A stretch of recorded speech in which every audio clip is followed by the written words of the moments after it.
Hi friends, welcome back to our channel. ಎಲ್ಲ ಹೆಂಗಿದ್ದೀರಾ? ಇದು actually day 2 of weight loss challenge ಆಗಿರುತ್ತೆ. So ಇವತ್ತು ನಾನು ಬೆಳಗ್ಗೆ ಬೇಗ ಎದ್ಬಿಟ್ಟು ನಮ್ಮ ಈ ವೆಯ್ಟ್ ಲಾಸಲ್ಲಿ ವಾಕಿಂಗ್ ಸಹ ಮಾಡೋಣ ಅಂತ ಅಂದ್ಕೊಂಡಿದ್ದೀನಿ.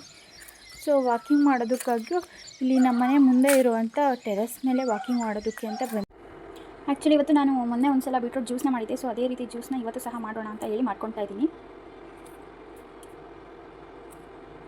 ನಾವು ಇದ್ರ ಬದಲಾಗಿ ಯಾವುದೇ ರೀತಿ ವೆಜಿಟೇಬಲ್ಸ್ ಇದ್ದರೂ ವೆಜಿಟೇಬಲ್ಸ್ ಜ್ಯೂಸ್ನ ಮಾಡ್ಕೊಂಡು ಕುಡಿಬೋದು. ಹಾಗೆ ಮತ್ತು ಏನು ಸೋರೆಕಾಯಿ ಅಂತ ಹೇಳ್ತಾರಲ್ಲ, ಆ ಜ್ಯೂಸ್ನ ಸಹ ನಾವು ಮಾಡ್ಕೊಂಡು ಕುಡಿಬೋದು. ನಾನು ಇವಾಗ ಒಂದು 2 ಡೇಸ್ ಇನ್ನು ಕುಡಿದ್ಬಿಟ್ಟು ನೆಕ್ಸ್ಟ್ ಇನ್ನೊಂದು 5 ಡೇಸ್ ಸೋರೆಕಾಯಿ ಜ್ಯೂಸ್ ಕುಡಿಯೋಣ ಅಂತ ಅಂದ್ಕೊಂಡಿದ್ದೀನಿ. ಬಟ್ ಡೇ ಫಸ್ಟಲ್ಲಿ ಯಾವುದೇ ರೀತಿ ವೆಜಿಟೇಬಲ್ ಜ್ಯೂಸ್ನ ಕುಡಿಯೋಕ್ಕಾಗಲಿಲ್ಲ. ಇವತ್ತು ಡೇ ಸೆಕೆಂಡಲ್ಲಿ ಕುಡಿತಾ ಇದ್ದೀನಿ. ಇವಾಗ ಈ ಥರ ಶುಂಠಿನ ನೀಟಾಗಿ ಹೆಚ್ಕೊಂಡು ತೊಗೊಳ್ತಾ ಇದ್ದೀನಿ. ಪುದೀನ ಸೊಪ್ಪು ತೊಗೊಂಡಿದ್ದೀನಿ. ಹಾಗೆ ಇದಕ್ಕೆ ಸ್ವಲ್ಪ ಶುಂಠಿ ತೊಗೊಂಡಿದ್ದೀನಿ. ಮತ್ತು ಇದಕ್ಕೆ ಬೀಟ್ರೂಟ್ ಜ್ಯೂಸ್ ಮಾಡಬೇಕಂದ್ರೆ ಬೀಟ್ರೂಟ್ ಬೇಕಲ್ವ. ಈ ಬೀಟ್ರೂಟನ್ನು ಒಂದು ಸ್ವಲ್ಪ ಹೊತ್ತು ನೀರಲ್ಲಿ ನೆನೆ ಹಾಕಿ ಈ ಥರ ಇಟ್ಬಿಟ್ಟಿದ್ದೀನಿ. ಆ್ಯಂಡ್ ನೆಕ್ಸ್ಟ್ ಇದನ್ನು ನೀಟಾಗಿ ವಾಶ್ ಮಾಡ್ಕೊಳ್ತಾ ಇದ್ದೀನಿ. ನೀಟಾಗಿ ವಾಶ್ ಮಾಡ್ಕೊಂಡ್ಬಿಟ್ಟು ಇವಾಗ ಇದ್ರ ಮೇಲ್ಗಡೆ ಸಿಪ್ಪೆನೂ ಸಹ ತೊಗೊಳೋಣ.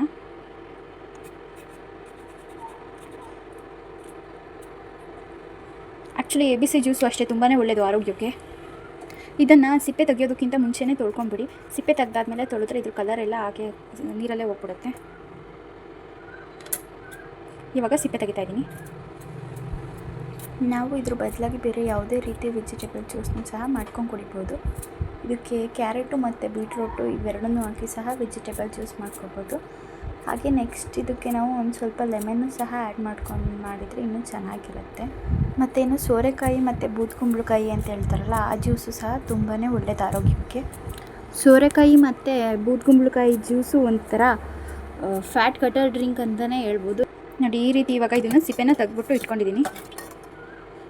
ನಾವು ಜ್ಯೂಸ್ನ ಕ್ರಮೇಣವಾಗಿ ಒಂದಿನ ಮಿಕ್ಸ್ ಮಾಡದೇ ಇರೋ ಥರ ಕುಡಿತಾ ಬಂದರೆ ಆಲ್ಮೋಸ್ಟ್ ನಮ್ಮ ವೆಯ್ಟು ಅದರಿಂದನೇ ಒಂದು ಸ್ವಲ್ಪ ರಿಡ್ಯೂಸ್ ಆಗೋದಕ್ಕೆ ಅದು ಹೆಲ್ಪ್ ಮಾಡುತ್ತೆ. ನಾವು ನೀಟಾಗಿ ಕನ್ಸಿಸ್ಟೆನ್ಸಿಯಿಂದ ನಮ್ಮ ಒಂದು ವೆಯ್ಟ್ ಲಾಸ್ ಜರ್ನಿನಲ್ಲಿದ್ದರೆ ಅದು ಆಲ್ಮೋಸ್ಟ್ ನಮಗೆ ರಿಸಲ್ಟ್ ಕೊಡುತ್ತೆ. ಬಟ್ ನಾವು ಅಷ್ಟು ಕನ್ಸಿಸ್ಟೆನ್ಸಿಯಾಗಿ ಅದರಲ್ಲಿ ವರ್ಕ್ ಮಾಡೋದಕ್ಕೆ ಹೋಗೋದಿಲ್ಲ. ಹಾಗಾಗಿ ಒಂದು ಸ್ವಲ್ಪ ವೆಯ್ಟು ರಿಡ್ಯೂಸ್ ಆಗೋದು ಕಡಿಮೆ ಆಗುತ್ತೆ. ಇವಾಗೇನು ಕಟ್ ಮಾಡಿ ಇಟ್ಕೊಂಡಿರೋಂಥ ಬೀಟ್ರೂಟ್ನ ಇದರೊಳಗಡೆ ಹಾಕ್ತಾಯಿದ್ದೀನಿ. ಹಾಗೆ ಒಂದು ಸ್ವಲ್ಪ ಶುಂಠಿ ಮತ್ತು ಪುದೀನ ಸೊಪ್ಪು, ಹಾಗೆ ಇದಕ್ಕೆ ಒಂದು ಸ್ವಲ್ಪ ಉಪ್ಪು ಹಾಕ್ತಾಯಿದ್ದೀನಿ. ನೋಡಿ, ಇಷ್ಟು ಉಪ್ಪು ಹಾಕ್ತಾಯಿದ್ದೀನಿ. ಇವಾಗ ಇದಕ್ಕೆ ಸ್ವಲ್ಪ ನೀರು ಹಾಕ್ತಾಯಿದ್ದೀನಿ. ಇಷ್ಟೇ ಸಾಕು. ಇವಾಗ ಇದನ್ನು ರುಬ್ಕೊಂಡ್ಬಿಟ್ಟು ಬರೋಣ. ಇವಾಗ ನೋಡಿ, ಇದನ್ನು ರುಬ್ಕೊಂಡು ಬಂದಾಗಿದೆ. ಇದಕ್ಕೆ ಒಂದು ಸ್ವಲ್ಪ ನೀರನ್ನ ಹಾಕಿ ಈ ಥರ ನೀಟಾಗಿ ಇದನ್ನೆಲ್ಲ ಇದನ್ನು ಮಾಡ್ಕೊತಿದ್ದೀನಿ.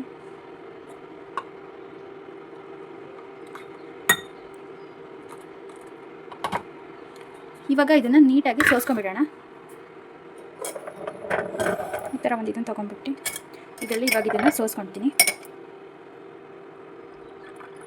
ಈ ಜ್ಯೂಸನ್ನೆಲ್ಲ ಇವಾಗ ಶೋಧಿಸ್ಕೊಂಡಿದ್ದಾಗಿದೆ. ಸೊ ನನಗಂತೂ ಈ ಜ್ಯೂಸ್ ಒಂಥರ ಫೇವ್ರೇಟ್ ಆದಂಗೆ ಆಗ್ಬಿಟ್ಟಿದೆ. ಯಾಕಂದರೆ ಇದು ಅಷ್ಟಾಗಿ ಕಹಿನೂ ಇರೋದಿಲ್ವ. ಇದನ್ನು ನಾನು ಅದಕ್ಕೆ ರೆಗ್ಯುಲರಾಗಿ ಕುಡಿಬೇಕು ಅಂತ ಇಷ್ಟಪಡ್ತೀನಿ. ಇವಾಗ ಜ್ಯೂಸ್ನ ಕುಡಿತಾ ಇದ್ದೀನಿ. ನೋಡಿ, ನಾನು ಅವತ್ತು ಮಾಡಿದ್ದಕ್ಕಿಂತ ಭಾಳ ಆಯಿತು. ಬಟ್ ಇವತ್ತು ಕಡಿಮೆ ಮಾಡಿದ್ದೀನಿ ಕ್ವಾಂಟಿಟಿ. ಯಾಕಂದರೆ ಅದು ಇಷ್ಟೇ ಆಗಿದ್ದು, ಕಡಿಮೆ ಆಗಿತ್ತು. ಹಾಗಾಗಿ ಭಾಳ ನೀರನ್ನ ಆ್ಯಡ್ ಮಾಡೋಕ್ಕೆ ಹೋಗಿಲ್ಲ. ಸೊ ಇವಾಗ ಇದನ್ನು ಕುಡಿತಾ ಇದ್ದೀನಿ.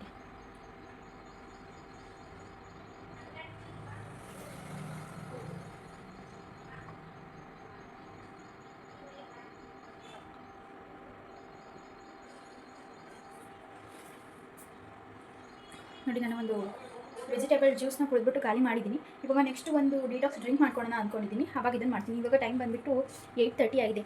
ಆವಾಗ 8:30ಗೆ ನಾನು ಈ ಜ್ಯೂಸ್ನ ಕುಡಿತಾ ಇದ್ದೀನಿ. ಇವಾಗ ನೆಕ್ಸ್ಟ್ 9 o'clock ಆ್ಯಂಡ್ ಇವಾಗ ನಾನು ಒಂದು ಪ್ರೋಟೀನ್ ರಿಚ್ ಆಗಿರೋ ದೋಸೆ ಮಾಡೋಣ ಅಂತ ಅಂದ್ಕೊಂಡಿದ್ದೀನಿ. ಸೊ ಇವಾಗ ದೋಸೆಗೆಲ್ಲ ನೆನೆ ಹಾಕ್ಬಿಟ್ರೆ ಅದನ್ನು ನಾಳೆ ಮಾಡ್ಕೋಬೋದು. ಸೊ ನಾವು ಒಂದು ದಿನಕ್ಕಿಂತ ಮುಂಚೆನೇ ಪ್ಲ್ಯಾನ್ ಮಾಡಿ ಇಟ್ಕೋಬೇಕು, ಏನೇನು ಮಾಡಬೇಕು, ಏನೇನು ಬೇಡ ಅಂತ. ಯಾಕಂದರೆ ಕೆಲವೊಂದು ಕಾಳುಗಳು ಸಡನ್ನಾಗಿ ಇವಾಗ ನಾವು ಬೇಯಿಸೋದಕ್ಕಾಗಿರ್ಬೋದು ಆ ಥರ ಸಡನ್ನಾಗಿ ನೆನೆಯೋದಿಲ್ಲ. ತರಕಾರಿ ಆದರೆ ನೆನೆಯುತ್ತೆ ಅಷ್ಟೇ. ಅದಕ್ಕೆ ಒಂದಿನ ಮುಂಚೆನೇ ಪ್ಲ್ಯಾನ್ ಮಾಡಿ ಇಟ್ಕೊಳ್ಳೋಣ. ಸೊ ನಾನು ನಾಳೆ ದೋಸೆ ಮಾಡಬೇಕು ಅಂತ ಹೇಳ್ಬಿಟ್ಟು ಇವತ್ತೇ ಎಲ್ಲ ನೆನಾಕ್ತಾ ಇದ್ದೀನಿ. ನೋಡಿ, ಇದು ಪ್ರೋಟೀನ್ ರಿಚ್ ಆಗಿರೋಂಥ ದೋಸೆ ಮಾಡೋಣ ಅಂತ ನೆನಾಕ್ತಾ ಇದ್ದೀನಿ. ಇವಾಗ ನಾವು ಒಂದು ಕಪ್ಪಷ್ಟು, ನೋಡಿ ಈ ಥರ ಕಪ್ಪಲ್ಲಿ ತೊಗೊಂಡಿದ್ದೀನಿ, ಒಂದು ಕಪ್ಪಷ್ಟು ಕಡಲೆಕಾಳನ್ನ ಹಾಕ್ತಾ ಇದ್ದೀನಿ. ಇದು ಒಂದು ಕಪ್ಪಷ್ಟು ಕಡಲೆಕಾಳು. ನೀವು ಬೇಕಂದರೆ ಇದ್ರ ಬದಲು ಕಡಲೆಬೇಳೆನೂ ಸಹ ಬಳಸ್ಕೋಬೋದು. ಆ್ಯಂಡ್ ಇದು ನೆಕ್ಸ್ಟ್ ಬಂದುಬಿಟ್ಟು ಏನು ಅಂದರೆ, ಇದು ತೊಗರಿಬೇಳೆ ಮತ್ತು ಅಲಸಂದೆ ಬೇಳೆ ಎರಡನ್ನೂ ಸಹ ಮಿಕ್ಸ್ ಮಾಡಿಬಿಟ್ಟು ತೊಗೊಳ್ತಾ ಇದ್ದೀನಿ.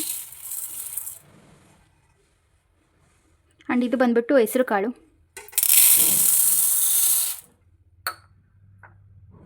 ಮತ್ತು ಇದು ಉದ್ದಿನಬೇಳೆ.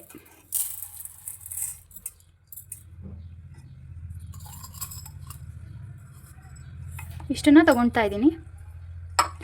ಇಷ್ಟನ್ನ ಇದು ಆ್ಯಕ್ಚುಲಿ ನಾನು ಒಬ್ಳಿಗೆ ಮಾಡ್ತಾ ಇರೋದು. ಅದಕ್ಕೆ ಇಷ್ಟು ತೊಗೊಂಡಿದ್ದೀನಿ. ನೀವು ಮನೆಯವ್ರಿಗೆ ಎಲ್ಲರಿಗೂ ಮಾಡ್ತೀವಿ ಅಂದರೆ ಒಂದು ಸ್ವಲ್ಪ ಕ್ವಾಂಟಿಟಿ ಎಲ್ಲದ್ರದ್ದು ಭಾಳ ಮಾಡಿಕೊಂಡ್ರೆ ಸಾಕಾಗುತ್ತೆ. ಇವಾಗ ನೆಕ್ಸ್ಟ್ ಇದಕ್ಕೆ ನೀರು ಹಾಕ್ಬಿಟ್ಟು ಒಂದು ರಾತ್ರಿ ತನಕ ನೆನೆಯೋದಕ್ಕೆ ಬಿಡೋಣ.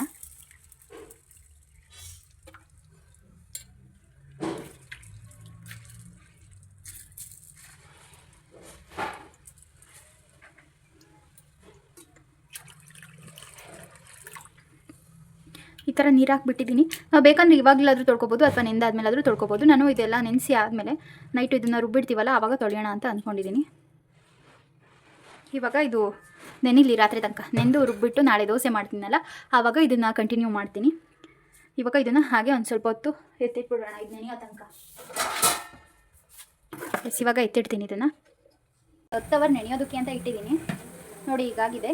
ಇವಾಗ ಇದನ್ನು ನೀಟಾಗಿ ನಾವು ವಾಶ್ ಮಾಡ್ಕೋಬೇಕು. ನೀಟಾಗಿ ಒಂದು 2 ರಿಂದ 3 ಸಾರಿ ಇದನ್ನು ವಾಶ್ ಮಾಡ್ಕೊತಾ ಇದ್ದೀನಿ.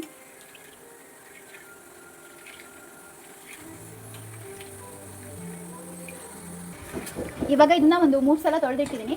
ಇದನ್ನ ಇವಾಗ ನಾವು ಮಿಕ್ಸಿ ಮಾಡ್ಕೊಂಡ್ಬಿಡೋಣ. ಮಿಕ್ಸಿ ಜಾರಿಗೆ ಹಾಕೊಂಡು ನೋಡಿ. ಇವಾಗ ಇದನ್ನ ರುಬ್ಕೊಳ್ಳೋದಕ್ಕೆ ಅಂತ ಒಂದು ಜಾರ್ ತೊಗೊಂಡು ಜಾರಲ್ಲಿ ಹಾಕೊತಾ ಇದ್ದೀನಿ. ಇದನ್ನು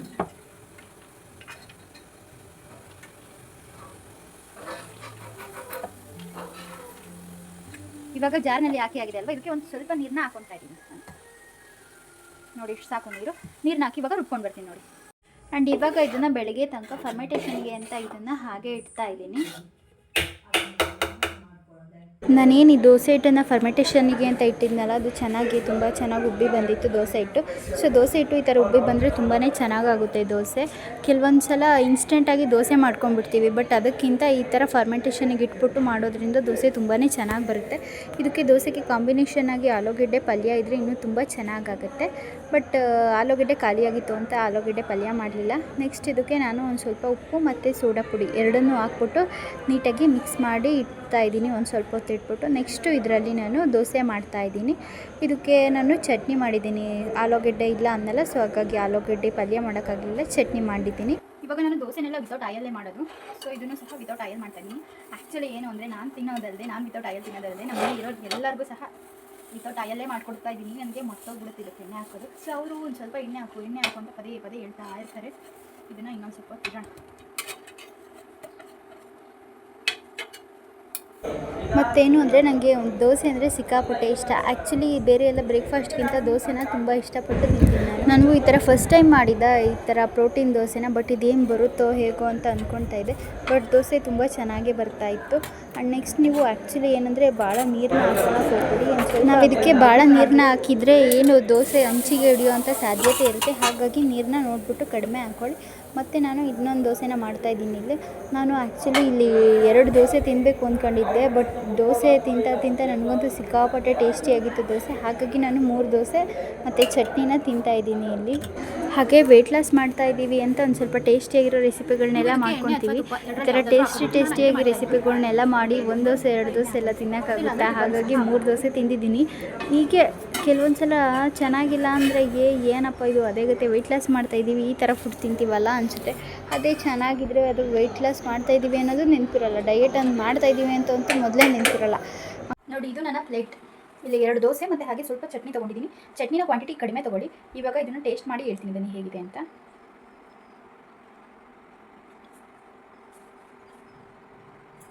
ಚಟ್ನಿ ಅಂತೂ ತುಂಬ ಚೆನ್ನಾಗಿದೆ. ಇದಕ್ಕೆ ಆ್ಯಕ್ಚುಲಿ ಆಲೂಗೆಡ್ಡೆ ಪಲ್ಯ ಆಗಿದ್ರೆ ಇನ್ನೂ ಚೆನ್ನಾಗಿರೋದು. ನಾನು ಒಬ್ಬಳಿಗೆ ಅಲ್ವಾ ಪರವಾಗಿಲ್ಲ ಅಂತ ಚಟ್ನಿ ಮಾಡಿದೆ. ಬಟ್ ಏನಂದರೆ ಇದೇ ನಮ್ಮ ಮನೆಯವ್ರಿಗೆ ಎಲ್ಲರಿಗೂ ಇವತ್ತು ಟಿಫನ್ ಆಗಿದೆ. ಹೀಗಿದೆ ನೋಡಿ. ಮತ್ತೇನು ಅಂದರೆ ನಾನು ಬೆಳಗ್ಗೆ 3 ದೋಸೆ ತಿಂದಿರೋದ್ರಿಂದ ನನಗೆ ಅಷ್ಟಾಗಿ ಹೊಟ್ಟೆ ಹಶ್ವಾಗಿರಲಿಲ್ಲ. ಹಾಗಾಗಿ ಇದನ್ನು ಮಿಡ್ ಮಾರ್ನಿಂಗ್ ಸ್ನ್ಯಾಕ್ಸ್ ಆಗಿ ಏನು ಮಂಡಕ್ಕಿನ ತೊಗೊಳ್ತಾ ಇದ್ದೀನಿ. ಚುರುಮುರಿ ಅಂತ ಹೇಳ್ತಾರಲ್ಲ ಅದನ್ನು ನಾನು ತಿಂತಾ ಇದ್ದೀನಿ. ಮತ್ತು ನಾನು ಈವ್ನಿಂಗಿಂದ ವ್ಲಾಗ್ನ ಕಂಟಿನ್ಯೂ ಮಾಡ್ತಾ ಇದ್ದೀನಿ ಮುಂದೆ.